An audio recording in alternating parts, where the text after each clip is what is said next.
Nah, langsung saja ke pertanyaannya. Apa sih tujuan utama pemilik ini dalam mendirikan usaha jus buahnya? Nah, jadi tujuan utama pemilik ini ingin Perdana Jus ini ingin dikenal sebagai tempat membeli jus buah yang segar, sehat, dan harganya terjangkau di Tasikmalaya. Nah, dengan target keuntungan bulanan yang sudah ditetapkan. Jadi, Perdana Jus ini ingin membuat usaha yang memberikan manfaat kepada masyarakat Tasikmalaya. Nah, terutama dalam hal kesehatan, yaitu jus buah ya. Nah, langsung saja ke pertanyaan selanjutnya. Bagaimana sih strategi perencanaan dalam menentukan lokasi usahanya? Nah, jadi perencanaannya strategis terlihat dari pemilihan lokasinya. Mereka sengaja memilih tempat yang mudah dijangkau dan dekat keramaian seperti area sekitar kampus dan area sport center di Dadaha ini. Jadi, kenapa sih mereka memilih di sana? Nah, ini semua menyambung sama pertanyaan yang ketiga. Siapa target utamanya? Jadi, kenapa mereka memilih di area sport center dan juga sekitaran kampus?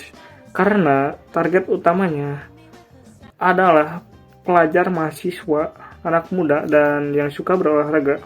Jadi, mereka sudah merencanakan dari awal bagaimana sih, di mana sih sebaiknya tempat ini dibukanya, di mana sih lokasi yang cocok untuk membuka usaha ini. Nah, gitu teman-teman. Rumusan masalah organizing yang pertama, siapa yang bertanggung jawab dalam mengelola operasional harian usaha jus ini dan bagaimana perannya masing-masing.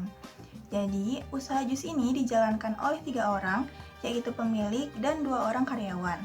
Keduanya berada di cabang yang berbeda. Karena usaha ini masih berskala kecil, pembagian tugasnya sederhana namun saling melengkapi. Pemilik jus bertindak sebagai pengelola dan pengawas utama, bertanggung jawab atas penentuan menu, pembelian bahan baku, dan pemastian kualitas minuman. Sementara itu, karyawannya berfokus pada operasional harian seperti menyiapkan bahan, memproduksi jus, melayani pelanggan, dan mengurus penerimaan keuangan. Pembagian peran ini memastikan pekerjaan tetap berjalan efisien dan lancar, di mana pemilik fokus pada manajemen dan pengawasan, sedangkan karyawannya berfokus pada produksi dan pelayanan.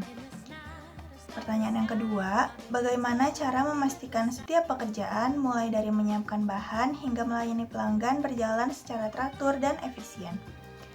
Usaha ini menjamin kelancaran kerja dengan cara menerapkan alur kerja yang teratur dan sederhana.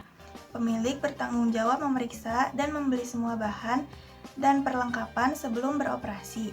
Sementara karyawannya menjalankan tugas operasional seperti membuat jus, melayani pembeli, dan mencatat penjualan harian. Yang ketiga, bagaimana mengelola persediaan bahan baku agar selalu tersedia dan tidak cepat rusak.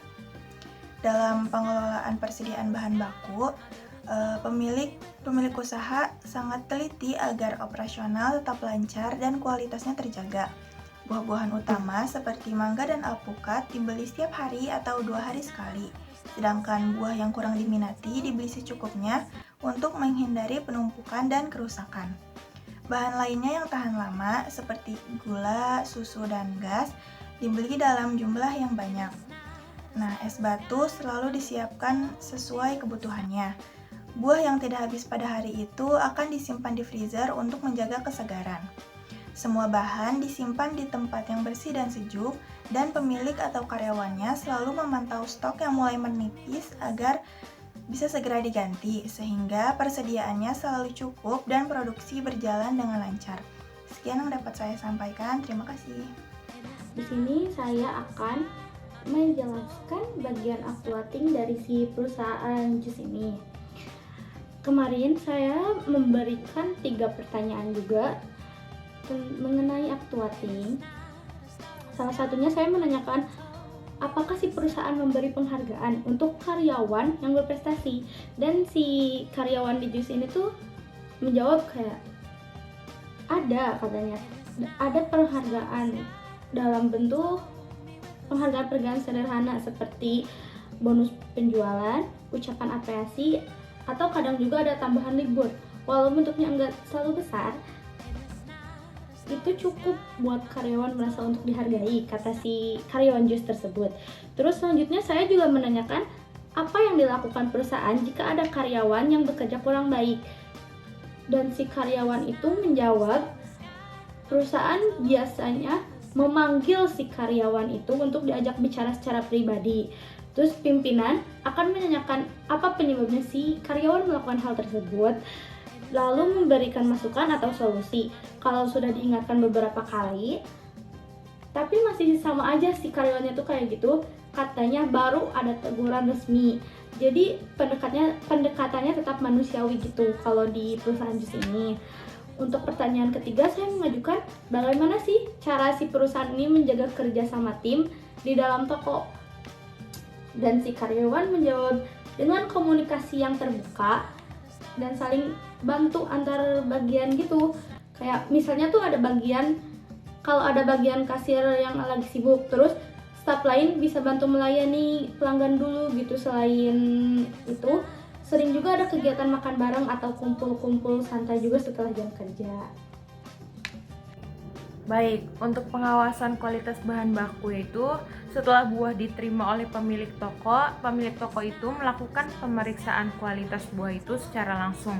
Jadi mereka memastikan buah itu tidak memar, tidak layu, dan tingkat kematangannya itu tepat. Dan buah yang tidak memenuhi standar ini tuh bakal dicatat dan ditolak biar rasa jus ini tuh tetap sesuai standarnya gitu, dan reputasi usaha ini tetap baik. Lalu untuk standar resepnya ini tuh, Perdana Jus itu memiliki resep bahan baku yang sudah ditetapkan. Misalnya mulai dari takaran buah, takaran gula, dan takaran es. Mereka melakukan pengecekan bahan baku yaitu dengan membandingkan jumlah buah yang terpakai dengan jumlah jus yang sudah terjual. Jadi ini tuh untuk memastikan efisiensi dan mencegah pemborosan yang bisa meningkatkan harga penjualan naik. Lalu tindak lanjut dari keluhan pelanggan yang misalnya jus terlalu encer atau pelayanan yang lambat, Perdana Jus ini tuh mencatat setiap keluhan secara rinci dan mencari akar penyebab atau akar masalah dari keluhan pelanggan ini. Itu apakah karena kesalahan resep atau masalah stok ataupun kelelahan karyawan. Jadi setelah mencari akar dari permasalahan ini, dilakukan tindakan perbaikan agar kesalahan yang sama ini tidak terulang di masa yang akan datang.